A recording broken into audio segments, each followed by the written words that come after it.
I just wanted to send a quick note to say thank you for such an amazing discussion this week. I really appreciate a lot of you getting out of your comfort zone and recording a video. I know that it can be challenging to have to record yourself and watch yourself. Believe me, I know.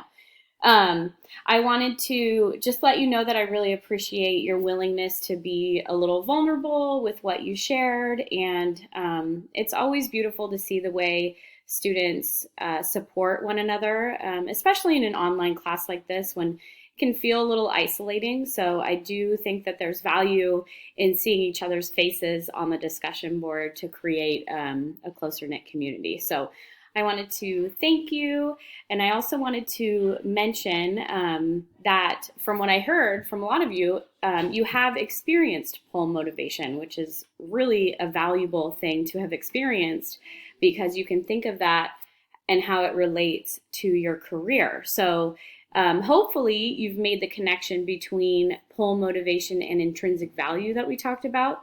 So ideally, your career would provide that pull motivation based on the intrinsic value of the work itself that you do in your career. So as we move on to this week, talking about skills and the skills that you have and the skills that you want to develop, you can think about how that might relate to that pull motivation, intrinsic value, and then we're going to continue with doing some research on some careers. So again, thanks for being vulnerable. I really appreciate it. It was really lovely to see you on the discussion board.